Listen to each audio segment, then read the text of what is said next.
കഴിഞ്ഞ ദിവസം സുഭാൻ ഖാൻ എന്ന കഥയിലെ കുറേ ഭാഗം നമ്മൾ എടുത്തു കഴിഞ്ഞു കഴിഞ്ഞ ക്ലാസ്സുകളിലായിട്ട്. അപ്പോൾ കഴിഞ്ഞ ക്ലാസ്സിൽ നമ്മൾ പറഞ്ഞു നിർത്തിയത് സുഭാൻ ദാദയുടെ ഗ്രാമത്തിൽ അദ്ദേഹം പണിഞ്ഞ പള്ളിയിൽ വച്ച് പശുവിനെ ബലി നൽകുന്നു എന്ന വാർത്ത ആ ഗ്രാമത്തിലുള്ള ആളുകൾ അറിയുകയും അങ്ങനെ ഹിന്ദു മുസ്ലിം മതവിഭാഗത്തിലുള്ള ജനങ്ങൾ സംഘടിക്കുകയും പള്ളിയിലെത്തി സുഭാൻ ദാദയുമായിട്ട് ഇതിനെക്കുറിച്ച് സംസാരിക്കുകയൊക്കെ ചെയ്തു. പിന്നെ അതുമായി ബന്ധപ്പെട്ട സംഭവങ്ങളായിരുന്നു കഴിഞ്ഞ ക്ലാസ്സിൽ നമ്മൾ പറഞ്ഞു നിർത്തിയത്. ഇനി അതിനുശേഷമുള്ള ഭാഗം ഇന്നത്തെ ക്ലാസ്സിൽ നോക്കാം. അപ്പോൾ ആ സംഭവങ്ങളൊക്കെ കഴിഞ്ഞു. അതായത് അവിടെ ഹിന്ദു മുസ്ലിം ഒരു ലഹള നടക്കാനുള്ള സാധ്യത ഉണ്ടായിരുന്നു. പക്ഷേ സുഭാൻ ദാദ അതിൽ ഇടപെട്ട് ആ ഒരു ലഹള അവിടെ ആ ഒരു ഗ്രാമത്തിൽ ആളുകൾ പരസ്പരം ലഹളയടിക്കുന്നത് ഇല്ലാതാക്കി. ഹിന്ദു മുസ്ലിം മതവിഭാഗങ്ങൾക്കിടയിൽ ഉണ്ടാകാൻ സാധ്യതയുണ്ടായിരുന്ന ആ ഒരു ലഹള അല്ലെങ്കിൽ ഒരു സംഘർഷം അദ്ദേഹം ഇല്ലാതാക്കി, അല്ലെങ്കിൽ സന്ദർഭോചിതമായി ഇടപെട്ട് അതിനെ ഇല്ലാതാക്കി. അങ്ങനെ ഒരു ദേവദൂതനെ പോലെ സുഭാൻ ദാദ അവിടെ അവരുടെ മുമ്പിൽ നിലകൊണ്ടു. അതുവരെയാണ് പറഞ്ഞു നിർത്തിയത്. ഇനി അതിന് ശേഷമുള്ള സംഭവമാണ് പറയുന്നത്. പിന്നെ അതിനുശേഷം ഈ സംഭവങ്ങളൊക്കെ നടന്നു കഴിഞ്ഞ് കുറേ കാലങ്ങൾക്ക് ശേഷം ഉള്ള കാര്യത്തെക്കുറിച്ചാണ് ഇനി പറയുന്നത്. अभी उस दिन मेरी रानी मेरे 2 वर्ष जेल में रह जाने के बाद इतने लंबे अरसे तक राह देखती देखती आखिर मुझसे मिलने गया सेंट्रल जेल में आई थी. അങ്ങനെ ഉസ് ദിൻ ഒരിക്കൽ, വർഷങ്ങൾക്ക് ശേഷം ഒരിക്കൽ, മേരി റാണി എൻ്റെ ഭാര്യ, 2 വർഷ ജയിൽ മേ രഹ് ജാനെ കെ ബാദ്, ഞാൻ ജയിലിൽ 2 വർഷത്തോളമായിട്ട് ജയിലിൽ അടയ്ക്കപ്പെട്ട് ജയിലിൽ കിടക്കുകയാണ്.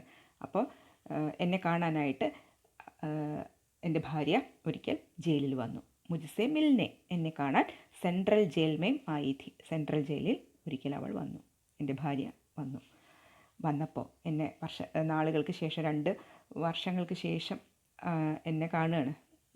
അപ്പോൾ എന്തായിരുന്നു വന്ന് കാണുന്ന സമയത്ത് അവൾ കൊണ്ടുവന്നത് നോക്കൂ. ഇത്തനെ ദിനോം കി ബിച്ചുടൻ കെ ബാദ് മിൽനെ പർ സബ്സെ പെഹലി ചീസ് ഉസ്നെ മേരെ ഹാത്ത് പർ രഖി.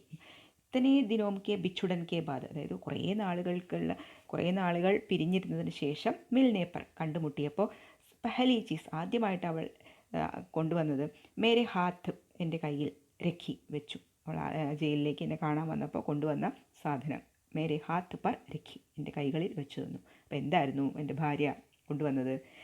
രേശം അവർ കുച്ച് സൂത് കെ അജീബോ ഗരീബ് ഢംഗ് സെ ലിപ്പട്ടായെ ഢോരെ. രേശം എന്ന് പറഞ്ഞാൽ പട്ടുനൂൽ, അതുപോലെ തന്നെ സൂത് എന്ന് പറഞ്ഞാൽ നൂല്. അപ്പോൾ പട്ടുനൂല് പോലുള്ള നൂല് കൊണ്ട് അജീബോ ഗരീബ് ഢംഗ്, വളരെ വിചിത്രമായ രീതിയിൽ, ലിപ്റ്റായി, ഇങ്ങനെ മെടഞ്ഞിരിക്കുന്ന, നമ്മൾ നൂലുപയോഗിച്ചിട്ട് പല രൂപത്തിൽ അതിനെ മെടഞ്ഞെടുക്കില്ലേ, അപ്പോൾ അതുപോലെ ഒരുതരം സിൽക്ക് പോലുള്ള ഒരു നൂല്, അങ്ങനെയുള്ള ആ നൂല് കൊണ്ട് ഇങ്ങനെ വിചിത്രമായ രീതിയിൽ മെടഞ്ഞെടുത്തിട്ടുള്ള കുറേ ഡോര എന്ന് പറഞ്ഞാൽ ചരട്, അങ്ങനെയുള്ള കുറേ ചരടുകൾ. അതുപോലെ തന്നെ ബദ്ദി എന്ന് പറഞ്ഞു കഴിഞ്ഞാൽ ചരട് കൊണ്ടുണ്ടാക്കിയ മാല.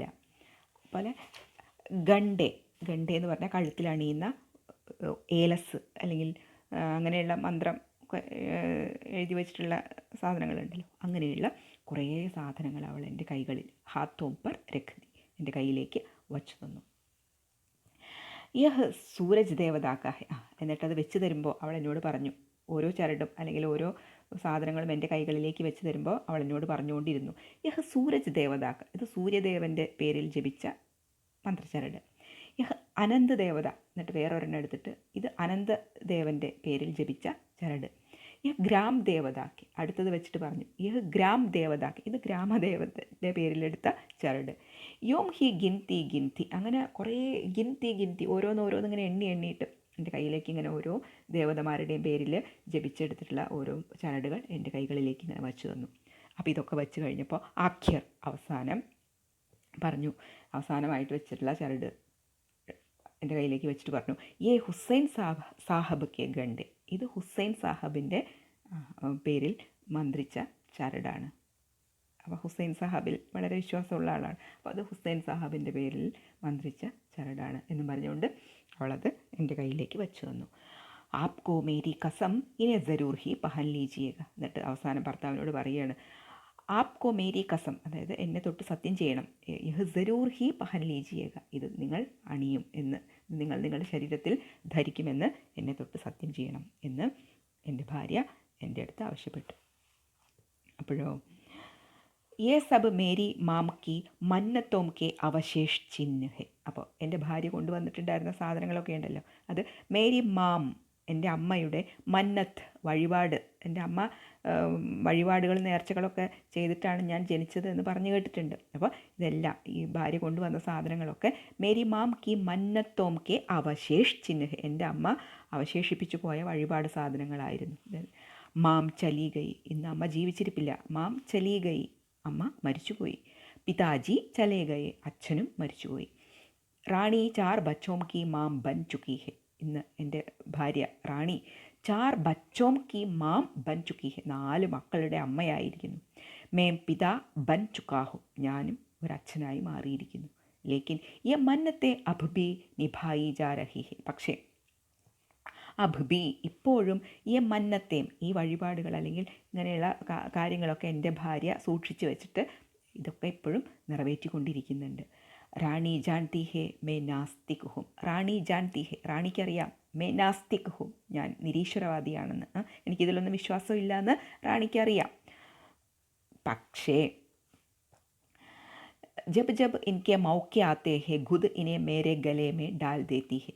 ജബ് ജബ് മൗക്കെ ആത്തെ, അതായത് പലപ്പോഴും മൗക്കെ ആത്തെ, അവസരം കിട്ടുമ്പോഴൊക്കെ അവൾ ഇങ്ങനെയുള്ള ഈ മന്ത്രചരടുകളൊക്കെ മേരെ ഗലേമേം ഡാൽ ദേത്തി, എൻ്റെ കഴുത്തിൽ അണിയിച്ച് തരാറുണ്ടായിരുന്നു. അപ്പോൾ ജയിലിൽ കിടക്കുന്നതിന് മുമ്പ് അവസരം കിട്ടുമ്പോഴൊക്കെ എൻ്റെ കഴുത്തിൽ ഇങ്ങനെയുള്ള മന്ത്രചരടുകളൊക്കെ എൻ്റെ ഭാര്യ കൊണ്ടുവന്ന് അണിയിച്ച് തരാറുണ്ടായിരുന്നു. ആജ് ഇസ് ജയിൽ മേം ജയിൽ കർമ്മചാരിയും അവർ ഗുഫിയ പുലീസ് കെ സാമനെ ഉസ്നെ ഐസാ നഹീ കിയ. പക്ഷേ ഇപ്പോൾ ഇന്ന് ഈ ജയിലിൽ വന്ന സമയത്ത് കർമ്മചാരിയും അവിടുത്തെ ജോലിക്കാരും അതുപോലെ തന്നെ ഗുഫിയ പോലീസ്, ജയിലിലെ രഹസ്യ പോലീസൊക്കെ ഉണ്ട്, അവരുടെയൊക്കെ മുമ്പിൽ വെച്ച് ഐസാ നഹീ കിയ, സാധാരണ ചെയ്യാറുള്ളത് പോലെ എൻ്റെ കഴുത്തിൽ അവൾ അത് അണിയിച്ച് തരാൻ മെനക്കെട്ടില്ല. കാരണം ജയിലിൽ വെച്ചിട്ട് അങ്ങനെ ചെയ്യുന്നത് ശരിയാവില്ല എന്നതുകൊണ്ടാവാം അവൾ അതിന് മുതിർന്നില്ല. ലേക്കിൻ കസം ദേനെ സെ നഹീ ചുക്കി, പക്ഷേ എന്നെക്കൊണ്ട് കസം ദേന പ്രതിജ്ഞ എടുപ്പിച്ചു, ഇതൊക്കെ അണിഞ്ഞോളണം എന്ന് അവൾ എന്നെക്കൊണ്ട് പ്രതിജ്ഞ എടുപ്പിച്ചു. മേനെ ബി ഹസ്കർ മാനോ ഉസ്കി ദിൽ ജമയി കർദി. അപ്പോൾ അവളുടെ നിർബന്ധത്തിന് വഴങ്ങി ഞാൻ എന്ത് ചെയ്തു, മേനെ ഹസ്കർ, ഞാൻ ചിരിച്ച്, ദിൽ ജമയി കർദി, ദിൽ ജമയി എന്ന് വെച്ച് കഴിഞ്ഞാൽ അവളുടെ മനസ്സിനെ ആശ്വസിപ്പിച്ചു. ഞാൻ അങ്ങനെ ചെയ്തുകൊള്ളാം എന്ന് അവളുടെ മനസ്സിനെ ആശ്വസിപ്പിച്ച രൂപത്തിൽ ഞാൻ അവൾക്ക് അതൊക്കെ ചെയ്യാമെന്ന രൂപത്തിൽ അവളെ ആശ്വസിപ്പിച്ചു. പക്ഷേ റാണി ചലി ഗയി, ഇന്ന് ലേക്കിൻ വേ ഗണ്ടേ അബ് ബി മേരെ സൂട്ട് കേസ് മേ സഞ്ജോ കർ രഖേ ഹെ. അങ്ങനെ ആ മന്ത്രചരടുകൾ അബ് ബി ഇപ്പോഴും മേരെ സൂട്ട് കേസ് മേ സഞ്ജോ കർ രഖേ ഹെ, എൻ്റെ സൂട്ട് കേസിൽ ഞാൻ സഞ്ജോ കർ രഖേ ഹെ, സൂക്ഷിച്ച് ഭദ്രമായിട്ട് എടുത്തു വച്ചിട്ടുണ്ട്. പക്ഷേ ഇതൊക്കെ കൊണ്ടുവന്ന എൻ്റെ ഭാര്യ റാണി ചലി ഗയി, അവളും എന്നെ വിട്ട് പോയിരിക്കുന്നു. അവളും ഇന്ന് ഈ ലോകത്ത് ജീവിച്ചിരിപ്പില്ല. അപ്പോൾ അവളും എന്നെ വിട്ടുപോയി. ജബ് ജബ് सूटकेस खोलता हूँ और हुसैन साहब के उन गंडों पर नज़र पड़ती है. ഇപ്പോഴും ഇടയ്ക്കൊക്കെ ഞാൻ എൻ്റെ സൂട്ട് കേസ് ഖോൽത്താഹും തുറക്കാറുണ്ട്. അപ്പോഴൊക്കെ ഹുസൈൻ സാഹബ് കെ ഉൻ ഗണ്ടോം പർ നസർ പടുത്തി ഹെ, ഹുസൈൻ സാഹബിൻ്റെ പേരിൽ ജപിച്ചു കൊണ്ടുവന്നിട്ടുള്ള ഉൻ ഗണ്ടോം, ആ ചരട്, മന്ത്രചരട്, ആ മന്ത്രചരടിൽ ഇടയ്ക്കിടയ്ക്ക് നസർ പടുത്തി ഹെ, എൻ്റെ നോട്ടം എത്താറുണ്ട്. അപ്പോൾ എൻ്റെ സൂട്ട് കേസ് ഞാൻ ഇടയ്ക്ക് തുറക്കുമ്പോൾ ഈ എൻ്റെ ഭാര്യ എനിക്ക് കൊണ്ടുവന്ന് തന്നിട്ടുണ്ടായിരുന്ന ഹുസൈൻ സാഹബിൻ്റെ പേരിൽ ജപിച്ചു കൊണ്ടുവന്ന് തന്നിട്ടുള്ള ആ മന്ത്രചരട് ഞാൻ ഇടയ്ക്കിടയ്ക്ക് കാണാറുണ്ട്. തബ് തബ് ദോ അപൂർവ തസ്വീരേം ആംഖോം കെ സാമനെ നാച്ച് ജാത്തി ഹെ, അത് കാണുമ്പോഴൊക്കെ ദോ അപൂർവ തസ്വീരേം, 2 അപൂർവ ചിത്രങ്ങൾ, ആ മന്ത്രചരടുകൾ കാണുമ്പോൾ 2 അപൂർവ ചിത്രങ്ങൾ അല്ലെങ്കിൽ 2 അപൂർവമായിട്ടുള്ള ഓർമ്മകൾ ആംഖോം കെ സാമനെ നാച്ച് ജാത്തി, എൻ്റെ കൺമുൻപിൽ അങ്ങനെ നൃത്തം വയ്ക്കും. അപ്പോൾ ഈ മന്ത്രചരടുകൾ, ഈ മന്ത്രിച്ച ചരടുകൾ കാണുന്ന സമയത്ത് 2 അപൂർവ ചിത്രങ്ങൾ എൻ്റെ കൺമുൻപിൽ അങ്ങനെ നൃത്തം വയ്ക്കാറുണ്ട്. എന്തൊക്കെയായിരുന്നു ആ 2 അപൂർവ ചിത്രങ്ങൾ അല്ലെങ്കിൽ അപൂർവമായിട്ടുള്ള 2 ഓർമ്മകൾ? അതിനെക്കുറിച്ചാണ് ഇനി പറയുന്നത്. പെഹലി, ആദ്യത്തേത് കർബല കി, ആദ്യം എനിക്ക് ഓർമ്മ വരുന്നത്, ഈ മന്ത്രച്ചരടുകൾ കാണുമ്പോൾ ആദ്യം ഓർമ്മ വരുന്നത് കർബല. അതായത് ഈ ഹുസൈൻ സാഹബ് ഉണ്ടല്ലോ, അദ്ദേഹവും അദ്ദേഹത്തിൻ്റെ കൂട്ടാളികളും രക്തസാക്ഷിത്വം വരിച്ച സ്ഥലം, അതാണ് കർബല. അപ്പോൾ ആദ്യം എനിക്ക് ഓർമ്മ വരിക ഈ കർബല എന്ന സ്ഥലത്തെക്കുറിച്ചാണ്. ആ കർബല എന്ന സ്ഥലത്തെ ചുറ്റിപ്പറ്റിയിട്ട് ഒരു സംഭവം നടന്നിട്ടുണ്ട്. ഇനി ആ സംഭവത്തെക്കുറിച്ചാണ് നമ്മളോട് പറയുന്നത്. അതായത് 72 ആദ്മി കി ഏക്ക് ദൽ, 72 അതായത് 72 ആളുകളടങ്ങുന്ന ഏക്ക് ദൽ, ഒരു സംഘം. ഉൻകെ സർദാർ ഹസ്രത്ത് ഹുസൈൻ സാഹബ് ഹെ. ഉൻകെ സർദാർ, അവരുടെ നേതാവ് ഹസ്രത്ത് ഹുസൈൻ സാഹബ്. ഹുസൈൻ സാഹബിൻ്റെ മുഴുവൻ പേരാണ് ഹസ്രത്ത് ഹുസൈൻ സാഹബ്. അപ്പോൾ 72 പേരടങ്ങുന്ന ഒരു സംഘം. ആ സംഘത്തിൻ്റെ സർദാർ, നേതാവായിരുന്നു ഹുസൈൻ സാഹബ്. അപ്പോൾ ഇവർ വളരെ നന്മയുടെ പക്ഷത്ത് നിന്ന് നന്മയ്ക്ക് വേണ്ടി പോരാടിയിരുന്ന ഒരു സംഘമായിരുന്നു. അപ്പോൾ അവരുടെ നേതാവായിരുന്നു ഹസ്രത്ത് ഹുസൈൻ സാഹബ്. അപ്പോൾ ഇവരെ बार बार आग्रह करके बुलाया गया था കൂഫ की गद्दी पर बिठलाने के लिए. അപ്പോൾ ഈ ഹസ്രത്ത് ഹുസൈൻ സാഹബിനെ ആ നാട്ടിലെ ഭരണാധികാരിയുണ്ട്, ഒരു ദുഷ്ടനായിട്ടുള്ള ഭരണാധികാരിയാണ്. അദ്ദേഹത്തിൻ്റെ പേര് യസീദ് എന്നാണ്, യസീദ്. അപ്പോൾ ഈ യസീദ് ഇടയ്ക്കിടയ്ക്ക് അദ്ദേഹത്തിനെ ഇങ്ങനെ ആഗ്രഹക്കർക്കെ ബുലായ, മോഹിപ്പിച്ച് അദ്ദേഹത്തിന് ഇങ്ങനെ മോഹന വാഗ്ദാനങ്ങളൊക്കെ കൊടുത്ത് ഇങ്ങനെ ബുലായാകയ, ഇടയ്ക്കിടയ്ക്ക് ഇങ്ങനെ വിളിക്കും. എന്ത് മോഹന വാഗ്ദാനമായിരുന്നു കൊടുത്തിരുന്നത്? കൂഫ കി ഗദ്ദി പർ ബിഠലാനി. കൂഫ എന്നുള്ള ഒരു സ്ഥലം, ആ കൂഫ എന്ന സ്ഥലത്തിൻ്റെ ഗദ്ദി, സിംഹാസനം അല്ലെങ്കിൽ ഭരണം നൽകാം എന്ന് പറഞ്ഞുകൊണ്ട് ഈ യസീദ് എന്ന ദുഷ്ടനായിട്ടുള്ള ചക്രവർത്തി ഇടയ്ക്കിടയ്ക്ക് ഹുസൈൻ സാഹബിനെ ഇങ്ങനെ മോഹിപ്പിച്ചുകൊണ്ടിരുന്നു. നിങ്ങളെ ഞാൻ ഈ കൂഫ എന്ന സ്ഥലത്തെ ഭരണാധികാരിയാക്കാം എന്നൊക്കെ പറഞ്ഞ് ഇങ്ങനെ മോഹിപ്പിച്ചുകൊണ്ടിരുന്നു. ഉൻകേലിയെ, അങ്ങനെ ഒരു ദിവസം ഉൻകേലിയെ ഏക് ചുല്ലു പാനി കാ മിൽനാ ഭി മുഹാൽ കർ ദിയാ ഗയാ. സാമനെ ഫുറാത്ത് നദി ബഹ് രഹി ഹെ ലേക്കിൻ ഉസ്കെ ഘാട്ട് ഘാട്ട് പർ പെഹരെ ഹെ ഉനെ പാനി ലേനെ നഹി ദിയാ ജാ രഹാ ഹെ. അപ്പോൾ ഈ വാഗ്ദാനം സ്വീകരിച്ചുകൊണ്ട് എന്ത് ചെയ്തു? ഈ ഹസ്രത്ത് ഹുസൈൻ സാഹബും അദ്ദേഹത്തിൻ്റെ സംഘങ്ങളും കൂടി ഈ യസീദിൻ്റെ അടുത്തേക്ക് യാത്ര പുറപ്പെടുകയാണ്. അപ്പോൾ യാത്ര പുറപ്പെടുമ്പോൾ അവർ ഒരു ഫുറാത്ത് എന്ന പേരിലൊരു നദിക്കരയുണ്ട്. ആ നദിക്കരയിലൂടെ വേണം അവർക്ക് അവിടേക്ക് എത്താൻ, യസീദ് എന്ന ആ ഭരണാധികാരിയുടെ അടുത്തേക്ക് എത്താൻ. അപ്പോൾ ഫുറാത്ത് നദി ബഹ്രഹിഹ്, അവർ പോകുന്ന ആ വഴിയിൽ ഫുറാത്ത് എന്ന നദി ഇങ്ങനെ ഒഴുകിക്കൊണ്ടിരിക്കുകയാണ്. പക്ഷേ ഉസ്കെ ഘാട്ട് ഘാട്ട് പർ പഹരേഹെ, ആ നദിക്കരയിലെത്തിയപ്പോൾ ഉസ്കെ ഘാട്ട് ഘാട്ട് പർ, ആ നദിയുടെ കടവുകളിലൊക്കെ പഹരെ, ഇങ്ങനെ കാവൽക്കാർ നിൽക്കുന്നുണ്ട്. ഉനെ പാനി ലേനെ നഹീം ദിയാ ജാരഹ. അപ്പോൾ ഇവർ ഒരുപാട് ദൂരം നടന്നു വരികയാണല്ലോ. പാനി ലേനെ നഹി, ആ നദിയിൽ നിന്ന് വെള്ളം എടുത്ത് കുടിക്കാൻ നഹീം ദിയാ ജാരഹ, അവരെ അനുവദിക്കുന്നില്ല. ആ കാവൽക്കാരൊന്നും ഈ ഹുസൈൻ സാഹബിനെയും കൂട്ടാളികളെയും ആ നദിയിലെ വെള്ളം എടുത്ത് കുടിക്കാൻ അനുവദിക്കുന്നില്ല. നദിയിൽ നിന്ന് വെള്ളം എടുത്ത് കുടിക്കാനായിട്ട് ഒരുങ്ങിയപ്പോൾ ആ പഹരേദാർ, കാവൽക്കാർ ഇവരോട് പറഞ്ഞു, ദുരാഗ്രഹി യസീദ് കി സത്ത കബൂൽ കരോ നഹീം തോ പ്യാസെ തടപ് കർ മരോ. എന്ത് ചെയ്യണം?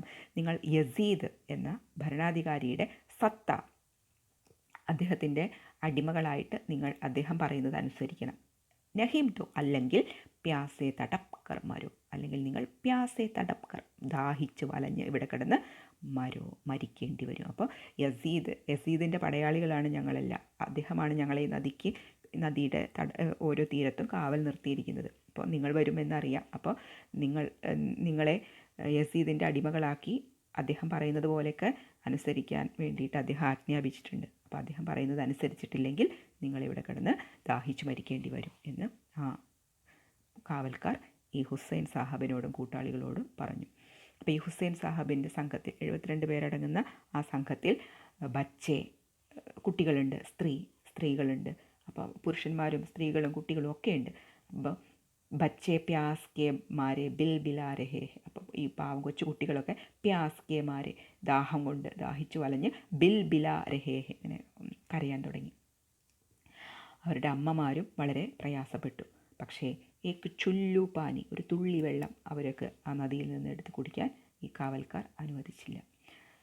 അവസാനം പാനി കി തോ നദി ബഹ് രഹി ഹെ तुम्हें इज्जत और दौलत भी कम नहीं बख्शी जाएंगी क्योंकि तुम खुद रसूल के नाती जो है लेकिन शर्त यह है यजीद के हाथ पर बैत കരോ. അപ്പോൾ ആ കാവൽക്കാരെന്താ പറഞ്ഞത്? തും യസീദ് കെ ഹാത്ത് പർ ബൈത്ത് കരോ, നിങ്ങൾ യസീദ് പറയുന്ന കാര്യങ്ങൾ അനുസരിച്ച് പോകുകയാണെങ്കിൽ നിങ്ങൾക്ക് ജീവൻ കിട്ടും എന്ന് പറഞ്ഞു.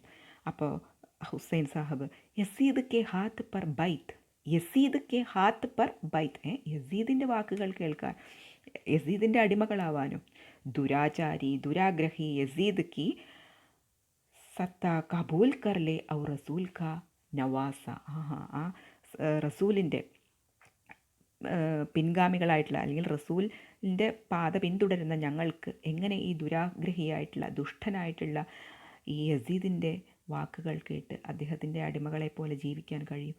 നഹി നഹി സക്ത, ഇല്ല, കഴിയില്ല, ഞങ്ങൾക്കതിന് കഴിയില്ല. ഏക്ക് ചുല്ലു പാനിമേ ഡൂബ് മർന പസന്ത് കരെ. അപ്പോൾ ഏക്ക് ചുല്ലു പാനി, ഒരു തുള്ളി വെള്ളം കിട്ടാതെ, മർന പസന്ത് കരെ, മരിക്കാൻ ഞങ്ങൾ അതായത് ഒരു തുള്ളി വെള്ളം കിട്ടിയില്ലെങ്കിലും, വെള്ളം കിട്ടാതെ മരിച്ചാലും വേണ്ടില്ല, പക്ഷേ ഈ യസീദിൻ്റെ അടിമകളാവാൻ ഞങ്ങൾക്ക് സാധിക്കില്ല. കാരണം ഹം റസൂൽ കെ നാത്തി, ഞങ്ങൾ റസൂലിൻ്റെ പിൻഗാമികളാണ്. റസൂലിൻ്റെ പിൻഗാമികൾക്കൊരിക്കലും ഈ ദുഷ്ടൻ്റെ അടിമകളായിട്ട് തിന്മ പ്രവർത്തിക്കാൻ സാധിക്കില്ല എന്ന് ഹുസൈൻ സാഹബും കൂട്ടാളികളും ഉറപ്പിച്ചു പറഞ്ഞു. അവസാനം എന്താ സംഭവിച്ചത്? അവിടെ ഇവരുടെ ഈ ഉറച്ച നിലപാട് കണ്ടപ്പോൾ അവിടെ രണ്ട് കൂട്ടരും തമ്മിൽ, അതായത് ഈ യസീദിൻ്റെ പഹരേദാർ കാവൽക്കാരും ഈ ഹുസൈൻ സാഹബും കൂട്ടാളികളും തമ്മിൽ അവിടെ ഒരു ലഡായി, ഒരു പോര് അല്ലെങ്കിൽ ഒരു സംഘർഷം, ഒരു യുദ്ധം തന്നെ സംഭവിച്ചു. അങ്ങനെ അവസാനം ഹുസൈൻ സാഹബും സംഘവും ഷഹീദ് ഹോഗയെ, അവിടെ മരിച്ചു വീഴുകയാണ്. ഷഹീദ്, രക്തസാക്ഷികളായി ആ ഫുറാത്ത് എന്ന നദിക്കരയിൽ രക്തസാക്ഷികളായി തീരുകയാണെന്ന് വെച്ച് കഴിഞ്ഞാൽ ഈ കാവൽക്കാരുമായിട്ടുള്ള ഏറ്റുമുട്ടലിൽ അവർ രക്തസാക്ഷിത്വം വരിച്ചു. അങ്ങനെ इतनी बड़ी दर्दनाक घटना संसार के इतिहास में मिलना मुश्किल है. इतनी बड़ी दर्दनाक घटना, അപ്പോൾ ഇത്രയും ദർദനാക്ക് ഘടന, വേദന ഉളവാക്കുന്നൊരു സംഭവം, അപ്പോൾ ഇത്രയും ഹൃദയത്തെ വേദനിപ്പിക്കുന്ന ഒരു സംഭവം സൻസാർ കെ ഇതിഹാസ്, ലോക ചരിത്രത്തിൽ തന്നെ മുഷ്കിൽ, മിൽന മുഷ്കിൽ ഹെ, കാണുക അപൂർവമാണ്. അപ്പം ഇങ്ങനെ ഇത്രയും ഒരു രക്തച്ചൊരിച്ചിലുണ്ടാക്കിയിട്ടുള്ള ഇങ്ങനെയുള്ളൊരു സംഭവം ലോക ചരിത്രത്തിൽ തന്നെ കാണുക വളരെ പ്രയാസമാണ്. കാരണം അത്രയും വേദന ഉളവാക്കുന്നൊരു സംഭവമായിരുന്നു ആ ഫുറാത്ത് എന്ന നദിക്കരയിൽ വെച്ച് സംഭവിച്ചത്. അങ്ങനെ ഹുസൈൻ സാഹബും കൂട്ടാളികളും യസീദ് പറഞ്ഞു വിട്ട അദ്ദേഹത്തിൻ്റെ ആ പടയാളികളാൽ അവിടെ വധിക്കപ്പെടുകയാണ്. അപ്പോൾ ഈ സംഭവം നടക്കുന്നത് എന്നായിരുന്നു? ഏക്ക് മുഹറം കേദിൻ, മുഹറത്തിൻ്റെ, അതായത് ഈ സംഭവം നടന്ന ആ ദിവസമാണ് മുഹറം എന്ന പേരിൽ അറിയപ്പെടുന്നത്. അപ്പം മുഹറം ഉസി ദിൻ കാ കരുൺ സ്മാരക് ഹെ, മുഹറം എന്നുള്ള ആ ഒരു ദിവസം ഈ സംഭവം നടന്നതിൻ്റെ സ്മരൺ, ഓർമ്മയായിട്ടാണ് അല്ലെങ്കിൽ ഒരു സ്മാരകമായിട്ടാണ് പറയപ്പെടുന്നത്. അപ്പോൾ ഈ മുഹറം എന്ന ആ ഒരു ദിവസം ഓർമ്മിക്കപ്പെടുന്നത് ഈ ഹുസൈൻ സാഹബും അദ്ദേഹത്തിൻ്റെ സംഘങ്ങളും രക്തസാക്ഷിത്വം വരിച്ച ദിനമാണ്. അതാണ് മുഹറത്തിൻ്റെ പ്രത്യേകത. संसार के कोने कोने में यह स्मारक हर मुसलमान मनाता है. സൻസാർ കെ കോനെ കോനേമേ, അതായത് ലോകത്തിൻ്റെ ഓരോ മുക്കിലും മൂലയിലും ഈ സ്മാരക് ഹർ മുസൽമാൻ മനാത്താഹെ, ഈ ഒരു ദിവസം ഓരോ മുസൽമാന്മാരും ആചരിക്കുന്നുണ്ട്. മുഹറം എന്ന ആ ഒരു ദിവസം വളരെ പ്രാധാന്യത്തോടു കൂടി സൻസാർ കെ കോനെ കോനേമേ, ലോകത്തിൻ്റെ ഓരോ മുക്കിലും മൂലയിലും ഹർ മുസൽമാൻ, ഓരോ മുസൽമാനും അത് ആചരിക്കുന്നുണ്ട്. മുഹറം എന്ന ഒരു ദിവസം ആചരിക്കുന്നുണ്ട്. ഭായിചാര ബഡ്നെ പർ ഹിന്ദുവോം നെ ഭി ഇസ്സെ അപ്ന ത്യോഹാർ ബന ലിയാ ഥ. മാത്രമല്ല ഭായിചാര, സാഹോദര്യം, ബഡ്നെ വർദ്ധിപ്പിക്കുക, അല്ലെങ്കിൽ സാഹോദര്യത്തിൻ്റെ പേരിൽ ചില പ്രദേശങ്ങളിൽ ഹിന്ദുക്കളും ഇസ്സെ അപ്ന ത്യോഹാർ ബനാലിയ, ഈ ഒരു ദിവസം അവരുടെ ഒരു ഉത്സവം പോലെ അല്ലെങ്കിൽ ആ ഒരു ദിവസത്തെ വളരെ പ്രാധാന്യത്തോടെ ഹിന്ദുക്കളും ആചരിക്കുന്നുണ്ട് ചില ഭാഗങ്ങളിൽ. അപ്പോൾ അത് ഒരു സാഹോദര്യത്തിൻ്റെ പേരിൽ ഹിന്ദുക്കളും ചില സ്ഥലങ്ങളിൽ ഇത് ആഘോഷിക്കുന്നുണ്ട്. അപ്പം ഇതാണ് ഈ മന്ത്രച്ചരടുകൾ കാണുമ്പോൾ ഇതിലെ കഥാനായകനായിട്ടുള്ള ആ കുട്ടി മുതിർന്നപ്പോൾ ഉള്ള ആ വ്യക്തിക്ക് ഓർമ്മ വരുന്നത്. ഇനി ദൂസരി തസ്വീർ, ഇനി രണ്ടാമത് ഓർമ്മ വരുന്നത് ആരെക്കുറിച്ചാണ്? സുഭാൻ ദാദ. സുബാൻ ദാദയെക്കുറിച്ച്. അപ്പോൾ രണ്ടാമത് ഓർമ്മ വരുന്നത് സുബാൻ ദാദയുടെ രൂപമാണ്. ജിൻകെ കന്ധേ പർ ചടുക്കർ മേ മുഹറം ദേഖ്നെ ജായാ കർത്താത. അപ്പോൾ ആ ചരടുകൾ കാണുമ്പോൾ സുബാൻ ദാദയെ ഓർമ്മ വരുന്നു. അപ്പോൾ സുബാൻ ദാദയെ ഓർമ്മ വരുമ്പോൾ പെട്ടെന്ന് വരുന്നത് ഉൻകെ കന്ധേ പർ ചടുക്കർ, അദ്ദേഹത്തിൻ്റെ ചുമലിൽ കയറിയിരുന്ന് മുഹറം ദേഖ്നെ, മുഹറത്തിൻ്റെ ആ ആചാരങ്ങളും അനുഷ്ഠാനങ്ങളൊക്കെ കാണാനും അതിൽ പങ്കെടുക്കാനും പോയ ഓർമ്മകളാണ് വരാറ്. മാത്രമല്ല ചൗഡി പേശാനി, സുബാൻ ദാദയുടെ ചൗഡി പേശാനി, വീതിയാർന്ന നെറ്റിത്തടവും ഓർമ്മ വരും. സുഫേദ് ധാടി, വെളുത്ത താടി. അതുപോലെ തന്നെ മമത ഭരി ആംഗ്യം, അദ്ദേഹത്തിൻ്റെ മമത അല്ലെങ്കിൽ ദയ, സ്നേഹമൂറുന്ന അദ്ദേഹത്തിൻ്റെ കണ്ണുകൾ ഓർമ്മ വരും. പിന്നെ ഉൻകാവഹ് നൂറാനി ചെഹര, നൂറാനി ഇങ്ങനെ പ്രകാശം പ്രസരിച്ച് നിൽക്കുന്ന ചെഹര, മുഖം ഓർമ്മ വരും. പിന്നെ ജവാനി അള്ളാഹ് ഔർ കാം കെ ബീച്ച് ബരാബർ ഹിസ്സേ മേ ഭണ്ഡി ദി, അദ്ദേഹത്തിൻ്റെ മിക്ക സമയവും അദ്ദേഹം എന്തിനു വേണ്ടിയാണ് ചിലവഴിച്ചിരുന്നത്? അള്ളാഹ് ഔർ കാം കെ ബീച്ച്, അള്ളാഹുവിനെ പ്രാർത്ഥിക്കുവാനും കാം അദ്ദേഹത്തിൻ്റെ ജോലിയിലും, ഈ രണ്ടിനുമായിരുന്നു അദ്ദേഹം അപ്ന ഹിസ്സ ബണ്ഡീതി, അദ്ദേഹം തൻ്റെ മിക്ക സമയവും മാറ്റിവച്ചിരുന്നത്. മാത്രമല്ല ജിൻകെ ദിമാഗ് മേ ആല ഖയാൽ ഥേ ഔർ ഹൃദയമേ പ്രേം കി ധാര ലഹരാത്തി ഥീ, മാത്രമല്ല അദ്ദേഹത്തിൻ്റെ ഹൃദയത്തിൽ എപ്പോഴും പ്രേം കി ധാര ലഹരാത്തി ഥി, പ്രേമം അല്ലെങ്കിൽ സ്നേഹം, മറ്റ് സഹജീവികളോടുള്ള സ്നേഹമായിരുന്നു അദ്ദേഹത്തിൻ്റെ ഹൃദയം മുഴുവൻ ലഹരാത്തി ഥി, അലയടിച്ചിരുന്നത്. വഹ് പ്രേം കി ധാര ജോ അപ്പനെ പരായെ സബ്കോ സമാൻ രൂപ സെ ശീതൾ കർത്തി ഔർ സീഞ്ചത്തി, അദ്ദേഹത്തിൻ്റെ ആ മനസ്സ് നിറഞ്ഞ സ്നേഹം അപ്പനെ പരായെ, മറ്റുള്ളവർക്ക് വേണ്ടി എല്ലാവരെയും ഒരേപോലെ, സമാൻ രൂപസ്, എല്ലാവരെയും സമാൻ രൂപസ്, എല്ലാവരെയും ഒരുപോലെ കണ്ടിരുന്ന അദ്ദേഹത്തിൻ്റെ കരുണ നിറഞ്ഞ സ്നേഹം നിറഞ്ഞ ഹൃദയം, ആ ഒരു മനസ്സും എപ്പോഴും ഈ മന്ത്രച്ചരടുകൾ കാണുമ്പോൾ ഓർമ്മ വരാറുണ്ട്. മേരാ സിർ സിദ്ദേ മേ ജുകാ ഹേ Karbala K Shaheed K സാമനെ may sub Prem നമസ്കാർ കർത്താ ഹും അപ്നെ പ്യാരെ സുബാൻ ദാദാ കോ. ഇനി ഈ രണ്ട് ചിത്രങ്ങൾക്ക് മുമ്പിലും മേരാ സിർ സിദ്ദേ മേ ജുകാ ഹെ, എൻ്റെ തല അല്ലെങ്കിൽ ഞാൻ എൻ്റെ ശിരസ് ജുക്കാഹെ കുനിക്കുന്നു അല്ലെങ്കിൽ ഞാൻ നമിക്കുന്നു. അപ്പോൾ സുബാൻ ദാദയുടെ ഓർമ്മകൾക്ക് മുമ്പിലും മുഹറം എന്ന ആ ഒരു ദിവസം, ഈ രണ്ട് ചിത്രങ്ങൾക്ക് മുമ്പിലും മേരാ സിർ ജുക്കാഹെ, ഞാൻ എൻ്റെ തല കുനിക്കുന്നു അല്ലെങ്കിൽ ഞാനതിനെ പ്രണമിക്കുന്നു. അതുപോലെ തന്നെ മേ സബ് പ്രേം നമസ്കാർ കർത്താഹും അപ്നെ പ്യാരെ സുബാൻ ദാദാക്കും. അപ്പോൾ കർബലാക്കി ഷഹീദ്, കർബല എന്ന സ്ഥലത്ത് വെച്ച് നടന്ന ഷഹീദ്, ആ രക്തസാക്ഷിത്വം, അതായത് ഹുസൈൻ സാഹബും കൂട്ടാളികളും മരിച്ചു വീണ കർബല എന്ന സ്ഥലത്തെ ഷഹീദ്, ആ രക്തസാക്ഷിത്വത്തിൻ്റെ മുമ്പിലും ഞാൻ ശിരസ്സ് നമിക്കുന്നു. അതുപോലെ തന്നെ അപ്നെ പ്യാരെ സുബാൻ ദാദാ കെ സാമനെ, എൻ്റെ പ്രിയപ്പെട്ട സുബാൻ ദാദയുടെ മുമ്പിലും ഞാൻ സബ് പ്രേം നമസ്കാർ കർത്താ, ഞാൻ വളരെ ഹൃദയപൂർവ്വം എൻ്റെ തല കുനിക്കുന്നു അല്ലെങ്കിൽ ഞാൻ ഈ രണ്ട് ഓർമ്മകൾക്ക് മുമ്പിലും ഞാൻ ശിരസ്സ് നമിക്കുന്നു എന്നും പറഞ്ഞുകൊണ്ടാണ് ഈ ഒരു കഥ അവസാനിക്കുന്നത്. അപ്പോൾ ഇത്രയേ ഉള്ളൂ ഈ ഒരു സുബാൻ ദാദ എന്ന ഈ ഒരു കഥയിൽ. അപ്പോൾ രണ്ട് മതവിഭാഗങ്ങളിലുള്ളവരുടെ ആ ഒരു ഭായിച്ചാര, അവരുടെ ഒരു സാഹോദര്യം, രണ്ട് മതവിഭാഗങ്ങളിലുള്ള ആളുകൾ തമ്മിലുള്ളൊരു സാഹോദര്യം, അതാണ് ഈ കഥയിലൂടെ രാമവൃക്ഷ് ഭേനിപുരി നമുക്ക് പരിചയപ്പെടുത്തി തന്നിട്ടുള്ളത്. അപ്പോൾ ഇത്രയാണ് സുബാൻ ദാദ എന്ന ഈ പാഠഭാഗം. അപ്പോൾ ഇതിൽ നല്ലൊരു സന്ദേശം കൂടിയാണ് നമുക്ക് വായനക്കാരിലേക്ക് രാമവൃക്ഷ് ഭേനിപുരി നൽകുന്നത്. അപ്പോൾ നിസ്സാര കാര്യങ്ങളുടെ പേരിൽ പോലും ഇന്ന് മതത്തിൻ്റെ പേരിലൊക്കെ ലഹള ഉണ്ടാക്കുന്ന അല്ലെങ്കിൽ വർഗീയ സംഘർഷങ്ങളൊക്കെ ഉണ്ടാക്കുന്ന ഇന്നത്തെ ജനങ്ങളിലേക്ക് അല്ലെങ്കിൽ ഇന്നത്തെ സമൂഹത്തിലേക്ക് ഇതുപോലുള്ള സന്ദേശങ്ങൾ എന്നും വിലമതിക്കുന്നതാണ് എന്നതാണ് നമുക്ക് ഈ ഒരു കഥ വായിച്ചു കഴിയുമ്പോൾ മനസ്സിലാക്കാൻ സാധിക്കുന്നത്. ശരി, അപ്പോൾ ഇത് കേൾക്കുക, മനസ്സിലാക്കുക. അടുത്ത പുതിയൊരു ചാപ്റ്റർ അടുത്ത ദിവസം നമുക്ക് ആരംഭിക്കാം. ധന്യവാദം.